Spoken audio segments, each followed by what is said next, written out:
están? Bienvenidos, bienvenidas cada semana a este espacio de OPA en línea, donde lo que buscamos humildemente es prevenir, apoyar y aportar en temas de salud mental, junto obviamente a expertas, porque yo puedo saber de comunicaciones, pero no soy psicóloga, no soy experta en salud mental, así que para eso tenemos a Tamara Otzer, Mónica Hetz de la Fundación OPA, ambas psicólogas y académicas de la Universidad de la Frontera.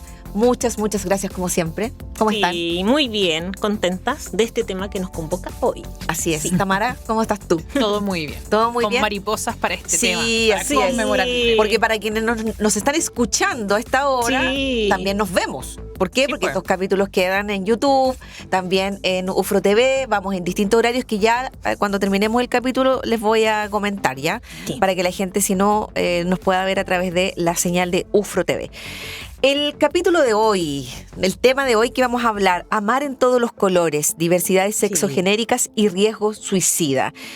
¿Qué entendemos exactamente por diversidades sexogenéricas? ¿Y por qué es importante hablar de ellas y salud mental hoy? ¿Cuál es el bueno, es un término amplio, bueno, Tamara ahí nos va a explicitar más, y que además yo quisiera agregar a eso junto a las definiciones que mateamente también siempre sabe de todo, ya ella es muy matea. Yo quisiera agregar que este es un tema que como mamá de adolescente es un tema que, por lo menos a nivel personal, yo cada día estoy aprendiendo más, porque el manejo, la información, y bueno, trabajo con el mundo de la infancia y la adolescencia todos los días, esto cambia todos los días, o sea, y de verdad, o sea, cuando yo a veces he dicho ciertas palabras y me dicen, actualízate, eso ya desde hace 3 meses ya no se dice, entonces entiende que esto es distinto, ya.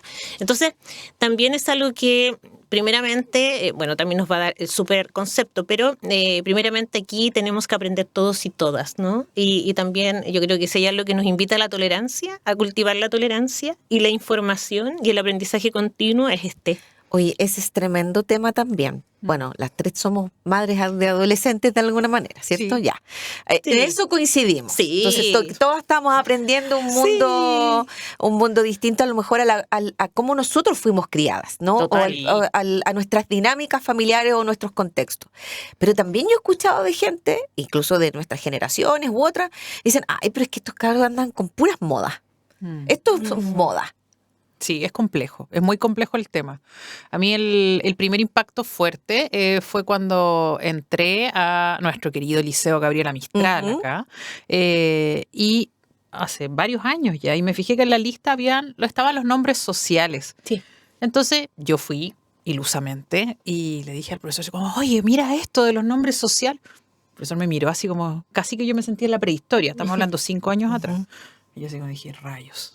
Entonces, y ahí te das cuenta que para nosotros, que incluso ya, yo no soy de una generación tan vieja, pero sí, claramente más vieja que ese profesor, para nosotros es tema. Y cuando le comenté a generaciones más viejas que yo, fue más tema. Entonces te das cuenta como no es tema para los más chicos. Yo le comenté a mis hijos así como, oye, mira, fui a un curso. Sí, pues mamá. Y así como que les estuviera hablando, para mí era así como el evento, la anécdota que contar, y para ellos no era tema. Y el tema de que los profesores leen todas las mañanas las listas y que utilizan el nombre social es respeto, y es respeto que nosotros le inculcamos. Y ahí yo dije, wow, qué increíble cómo cambió esto mismo que dice Moni, cómo vamos a incorporar temas, pero los incorporamos de forma respetuosa. Por eso a mí, la pregunta que me hacía, que no la hemos respondido todavía, porque soy matea y me di cuenta.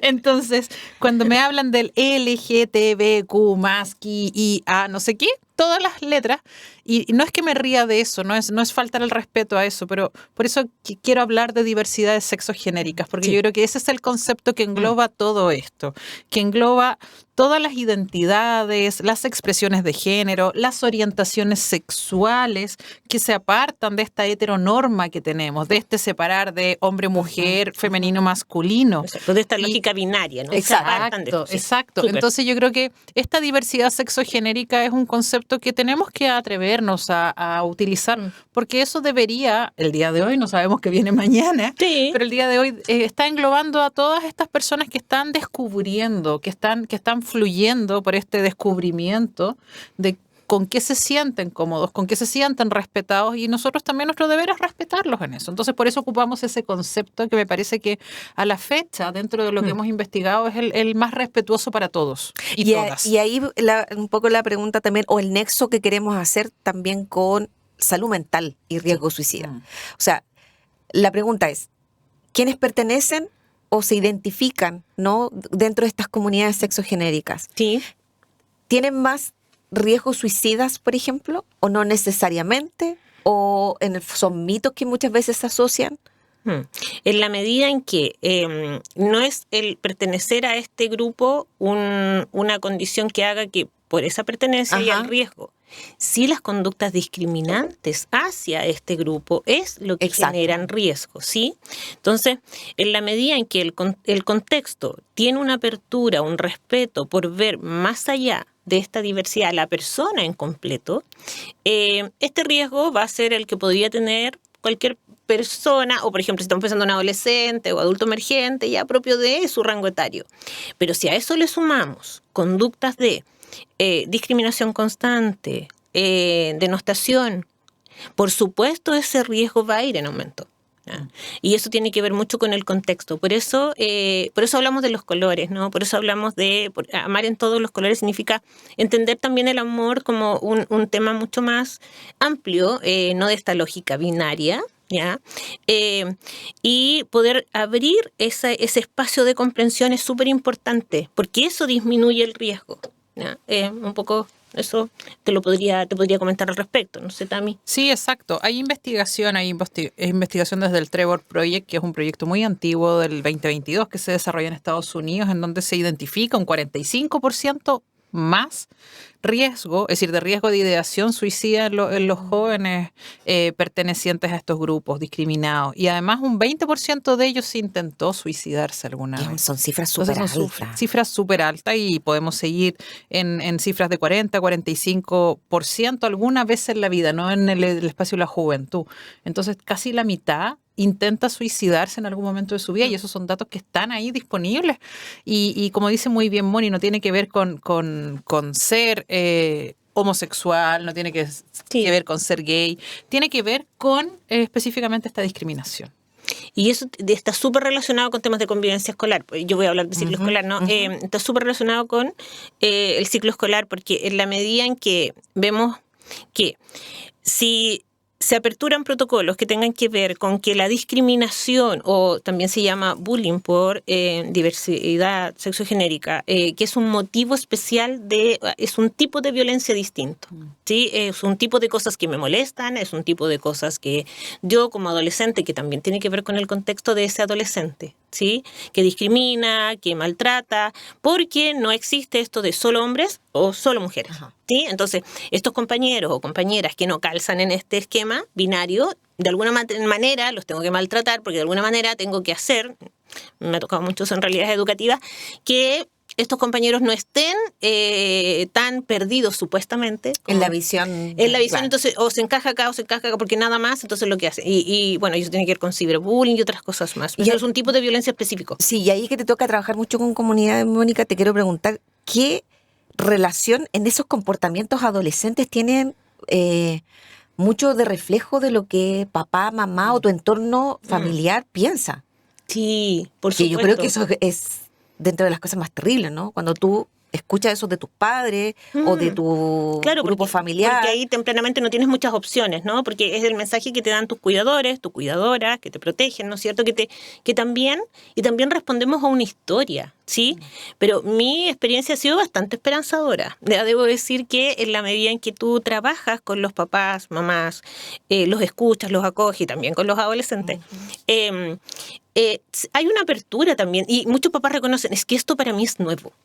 Ya, esto que me hable tanto de tanta cosa, yo como que le digo, ya, sí, total, los hombres, pero ya, y esto del maltrato, hoy no me había dado cuenta que estas bromas igual le pueden doler a esta otra compañera que está en otro proceso. Ya, entonces, decirle, oiga, es que el proceso de la compañera no es que sea bueno ni malo, es. Sí, y ahora lo podemos, en la época de nosotros, yo digo en la época hace mucho tiempo atrás, soy mucho mayor que ustedes, muchos compañeros, ahora uno puede decir, muchos compañeros, compañeras de colegio, yo observaba harto mi realidad escolar, tengo mucho recuerdo, yo podría deducir que muchos estaban en eso, pero era un tema mucho más escondido. Sí, ya.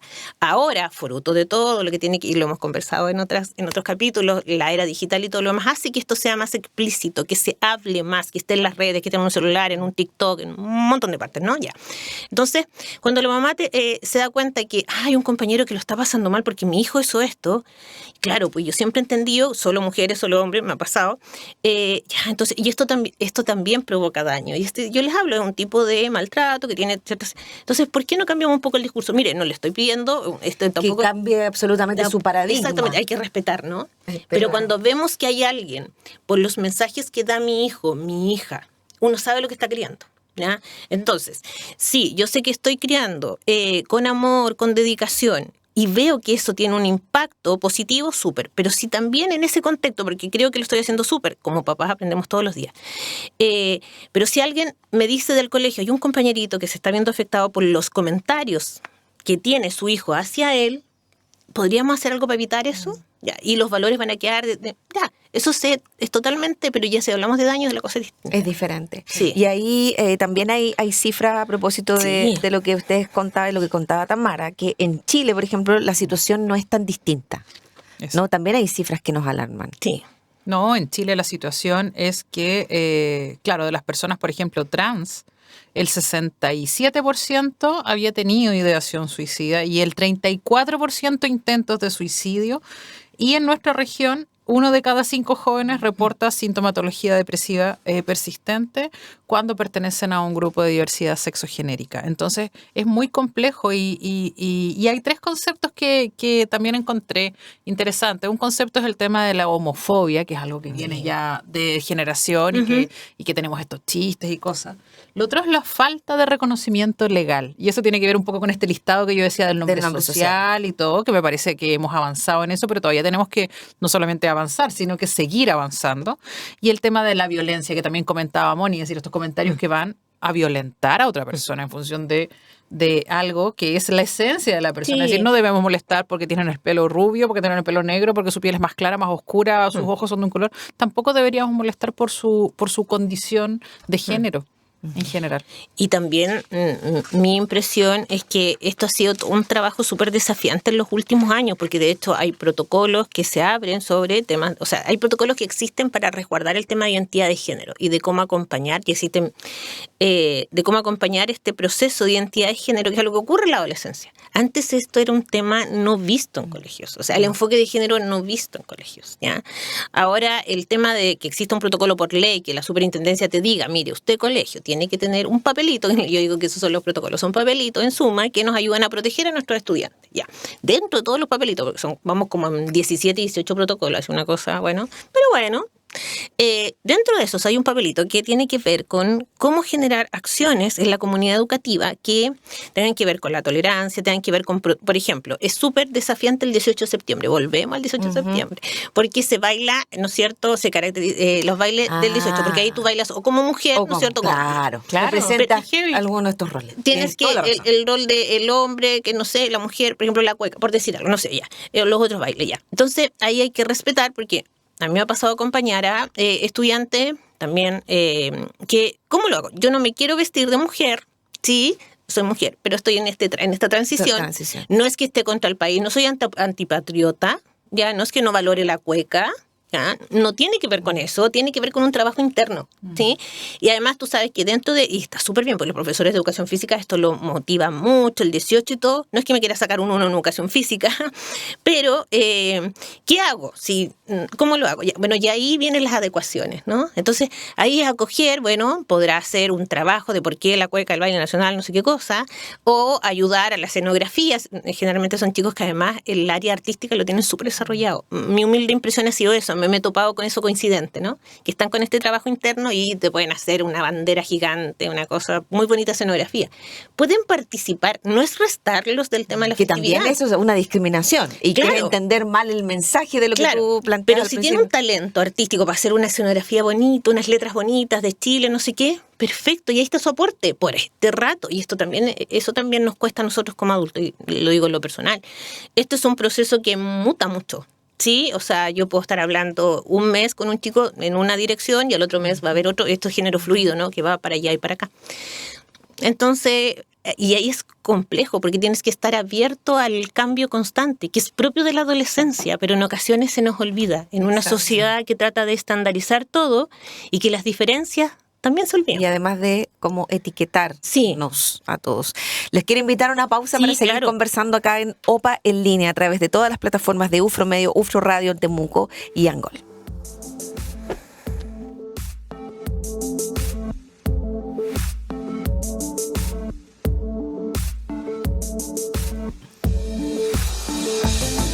Seguimos acá en OPA en línea a través de UFRO Medios. Estamos con Tamara Otzen y Mónica Hetz, ambas psicólogas de la Fundación OPA, además académicas de la Universidad de la Frontera. Y estamos hablando sobre amar en todos los colores, ¿no? Y quería preguntarle sobre cómo influye, por ejemplo, los conceptos de la inclusión y de la prevención o el respeto, digamos, en la reducción, digamos, de estos riesgos suicidas, porque los datos que dábamos en la primera parte del programa era que nos hablan de cifras igual que deben preocuparnos a nivel nacional, internacional y regional incluso.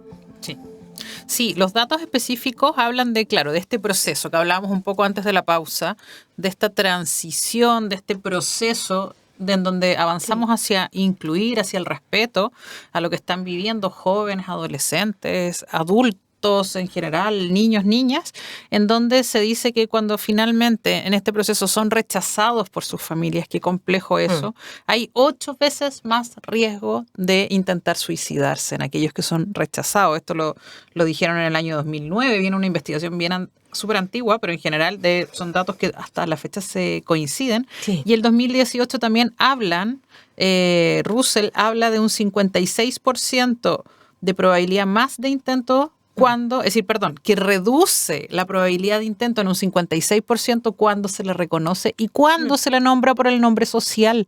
Algo así como el nombrar a una persona por el nombre social, que hablábamos al inicio del programa, ya reduce la mitad, reduce a la mitad el intento. Y en general ya en investigaciones en Chile se habla también de cómo viene una crisis suicida asociada a la no validación, a la falta de respeto en función de la identidad. Entonces es necesario validarlos y respetarlos en este tránsito. Y yo creo que lo que decía Mónica al principio o en la parte anterior del programa es clave de nosotros adultos entender algo que tú dijiste, que esto puede ser transitorio. Que incluso un chico o una chica que hoy día diga, yo me identifico como, puede pasar un tiempo y decir, yo hoy día me identifico de esta otra manera. Mira, en esos 2 puntos, es súper importante no precipitar. Exacto. Sí, también iba para allá. Porque en ocasiones, tanto como papás como mamás nos pasa, ¿no? En los colegios también, en que es importante escuchar siempre. Sí, eso no quiere decir que no escuchemos, pero precipitar es como, ya, entonces tú vas a hacer 13 años, por ejemplo, ¿ya? O no sé, 12 años, sexto básico, no sé qué ya, séptimo básico. No, en ese tiempo, a esa edad, las investigaciones igual lo dicen, no es que haya una conclusión, hay un proceso de identificación y exploración, que por supuesto es muy distinto que cuando por lo menos yo tuve 12 años, sí. Sí, totalmente. Ya. ¿Es bueno, es malo? Es distinto y hay que entender con otras claves. ¿Ya? Yo no tenía un clic la cantidad de información acerca de este tema como lo que hay ahora. ¿Ya? Entonces, en ese sentido es importante no precipitar, pero sí acoger. ¿Ya? Porque si yo no acojo este interés, esta visión de que estoy pasando en esto, este sentir, ¿ya? Lo de las crisis suicidales en esta población, que la crisis suicidal quizás es un concepto que no sé si lo hemos hablado en otros capítulos, pero es un concepto que nos ayuda bastante a entender también en la adolescencia periodos en los cuales ciertos gatilladores, ya no todo adolescente, pero ciertos gatilladores pasan por periodos de ánimo bastante complejos, ya, y que en ocasiones es el motivo de, ya llegando a un extremo, a una internación, ¿sí? Porque necesitan una vigilancia, incluso hospitalización. Mi experiencia, y aquí lamentablemente no tengo los datos súper certeros de Tamara, pero desde mi experiencia profesional, tanto en consulta y también desde lo escolar, es que la crisis suicidal está bastante mediatizada, se entrecruza en adolescentes con estos desafíos identitarios. Nosotros le llamamos trabajo identitario. Sí, que es como trabajo terapéutico, trabajo si tengo dificultades en el aprendizaje, por ejemplo, lo quiero hacer más al estudiante, quiero apoyarlo en su competencia lectora, ya bueno, en el trabajo identitario tengo que apoyarlo para que este sentir de esta construcción de identidad como mujer, como hombre, como género, ya trans, con una orientación hacia soy hombre, me siento atraído por mujeres, pero no del todo, porque también hay lo que se llama solo me atrae el tema afectivo, pero no sexual, y toda una diferencia, esto es todo un mundo. Y para esto doy un dato. Hay una fundación que es chilena, porque chilena es buena, que se llama Todo Mejora. Sí, ellos tienen manuales para papás, para mamás, hay un fono ayuda también, material súper didáctico, respetuoso, hay profesionales, hay trabajo detrás muy criterioso y que nos puede servir como papás, como mamás, como profesor, incluso yo se lo doy a los chicos, a los estudiantes cuando en ocasiones y comparto infografías y comentamos infografías, ¿ya? Como un trabajo, esto es trabajo identitario, que es un área distinta y tiene que ver con la prevención. Sí, totalmente, porque sabemos que hay cuando no hay como muy bien planteaba Tamara, las estadísticas, cuando hay un ámbito en que hay mucha discriminación, denostación, la vida se les vuelve tremendamente difícil a estos adolescentes, y esto lo estoy hablando en todo estrato socioeconómico.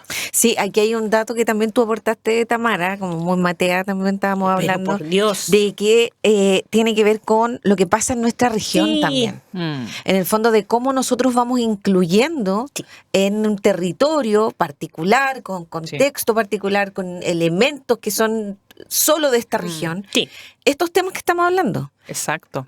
La cosmovisión mapuche en general ya lo ha incorporado y lo incorpora desde su sabiduría ancestral.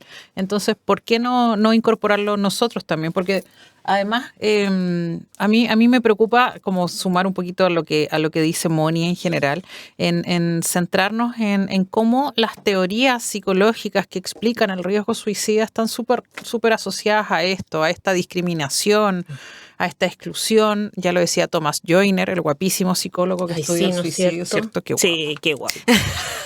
Eso está aparte. Bueno, perdón. Entonces, Thomas Joyner habló de 3 capacidades interesantes. Habló de la capacidad adquirida para el suicidio. La capacidad adquirida se ve intensificada en general cuando hay violencia, la violencia de no ser aceptado, la discriminación y el dolor psicológico. La vivencia de tener esos 3 componentes me va a dar una capacidad adquirida, y esa capacidad adquirida se conjuga con la sensación de ser una carga. También cuando como papás empezamos a apurar estos procesos, bueno, ya, entonces eres hombre o eres mujer, ya, entonces busquemos un abogado, cámbiate el nombre. Claro. Entonces ya no importa, empecemos con el tratamiento hormonal. Entonces, porque en este mundo de inmediatez queremos todo, entonces finalmente en algún momento si digo, uy, rayos, soy una carga, no me están aceptando, es decir, como que me están apresurando en procesos que tengo que vivir, que me hace mucho sentido lo que dice. Y esta como también pertenencia frustrada, como de dónde soy, a dónde pertenezco, cuál es mi lugar, también cuando tratamos de obligar, porque claramente así como ya, hombre, mujer, ¿qué? Femenino, masculino. Entonces, no, necesito fluir, necesito pasar, no necesito al tiro que empiece el tratamiento hormonal, que empiece con el psiquiatra, contratar al abogado para demandar a los padres, porque hay casos que aparecen en prensa de chicos, chicas de 16, 17 años con abogados contratados para hacer la demanda para empezar tratamientos hormonales, y eso hay que ponerlo alto, eso puede generar daños irreparables a la salud. Hay que dar un tiempo, hay que ser respetuoso en darle un tiempo, un espacio, porque en la medida que tengamos reacciones más violentas, vamos a apurar procesos que quizás no sabemos todavía en qué dirección van. Entonces, yo creo que hay que ser cauteloso. Esto de la edad, decir como ya, cumples 18 años y eres independiente y tienes toda tu vida resuelta. Es como lo que hablábamos anteriormente, decir como ya, llegó el año nuevo, se mejoró todo. No, claro. No se mejora todo. No se mejora todo de la Navidad, no estamos todos felices y a los 18 años no tengo todo resuelto y soy un adulto responsable. Entonces, seamos respetuosos, porque eso puede llegar a los 20, a los 21, a los 24. Entonces, si logramos acompañar en este proceso, vamos a saber cuándo es el momento ideal para un tratamiento hormonal. Si acompañamos, sabemos que no es necesario un abogado quizás, que puede ir al registro civil y solicitar el cambio. Entonces estas reacciones de esta inmediatez violentas yo creo que no ayudan en absoluto. Mónica. Sí, y eso precipita el desarrollo psicológico, que cada uno tiene su ritmo, ¿no? Y los adolescentes tienen también su ritmo y es en ocasiones súper desafiante como mamá, como persona que acompaña a mucho profesor y profesora de enseñanza media, como profesional, también lo veo, ¿no? Así como, bueno, ¿y qué voy a hacer ahora? ¿Cómo hago la prueba de educación física? Lo que te comentaba de las anteriormente, adecuaciones. ¿no? De las adecuaciones, ¿ya? Entonces, y focalizarnos en algo, que para eso las comunidades educativas yo intento ver también el vaso medio lleno. Hemos avanzado harto, o sea, hay una ley de inclusión, hay protocolos que antes no existían, ya hay circulares que obligan a los colegios a tener estos protocolos con ciertos contenidos, incluso así está como súper así, que tenga esto, y no puede tener menos de esto porque si no llega la superintendencia, que también tiene que ver con el tema de la fiscalización. Y cada vez más, yo diría que las realidades educativas se están abriendo a esto. ¿Ya? Ahora, el tema, yo pensaba al escuchar a Tami estos datos tan interesantes que nos trae, ¿no?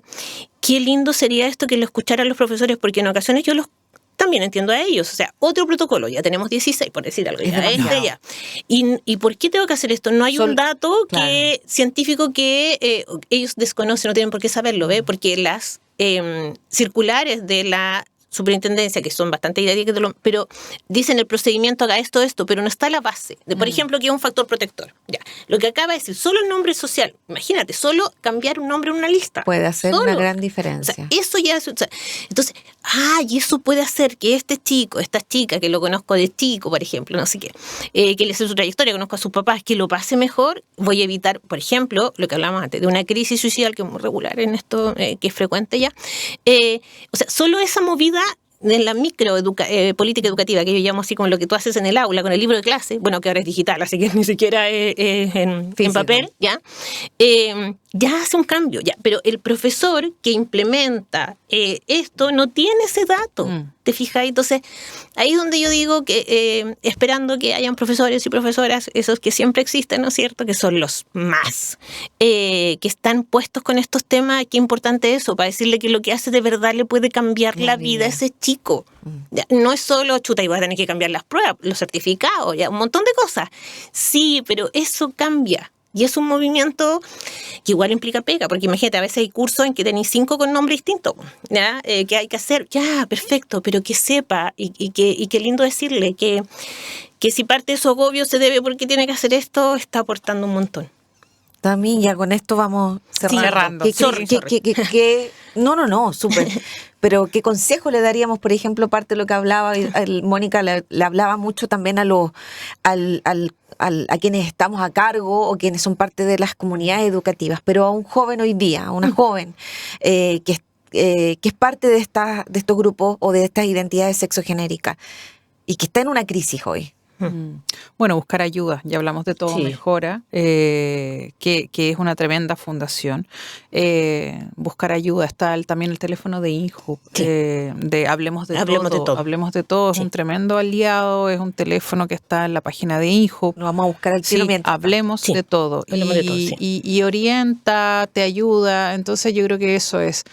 Un poco, buscar ayuda, el asterisco 4141, el teléfono de prevención de suicidio, porque no es fácil y a los jóvenes tengan paciencia de estos adultos, adultos que no entendemos, que no nacimos con esto, que nos criamos en una cultura homofóbica donde los chistes eran restringidas, entonces ténganos paciencia como adultos y dentro de eso, y a los adultos, yo les quiero dar un mensaje a los adultos, hablen con los niños. Y niñas, yo creo que ellos tienen una visión tan bella de esto. Yo cuando me encontré esto de la lista social, fui a hablar con mis niños y les pregunté qué opinaban ellos.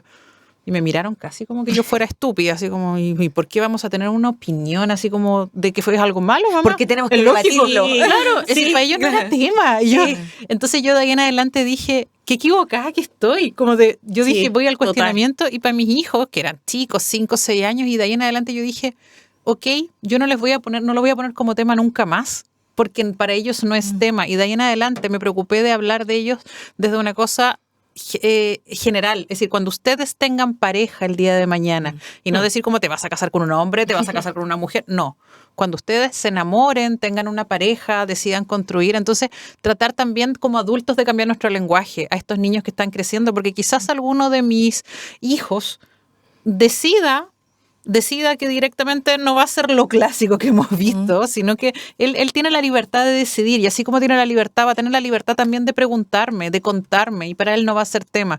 Y yo, como adulta, con mi cabecita cuadrada, retrógrada, tendré que tragarme esos comentarios, poner mi mejor cara de póker, aunque me esté destrozando por dentro, pensando toda la discriminación que va a sufrir, y decirle que estoy ahí. Entonces, como adultos, tenemos que poner nuestra mejor cara de póker y también tener paciencia. Sí, y aprovechando lo mismo, vamos a dar 2 datos. Uno, lo que tú decías, la página es hablemosdetodo.injuv.gov.cl. Hay un chat donde dice, ¿necesitas hablar? Conversemos. Ahí hay un chat también donde también hay preguntas frecuentes, temas de salud mental. Dice, ¿cuál es el tema que más importante para ti? Habla ansiedad, trastornos de la conducta alimentaria, suicidio, consumo de drogas, depresión. O sea, hay también distintos ítems que tú puedes entrar a la página. También, obviamente, el Fono de Prevención del Suicidio, asterisco 4141, asterisco 4141, y también están las redes de la Fundación OPA, OPA-UFRO, OPA-UFRO, que es el Instagram, y también está la página web. Sí. Así es que a ustedes, como siempre, Tamara y también Mónica, muchísimas gracias. Esto es OPA en línea, y por supuesto revisen los capítulos, ojalá todas las veces que sea necesario, si esto es un apoyo, un aporte, compártanlo en la prevención también y en el apoyo para nuestros niños, niñas y adolescentes. Y acuérdense de las preguntas. Enviar preguntas todas las semanas. Así que eso, nos vemos, que estén bien, súper. Chao, chao. Chao, chao.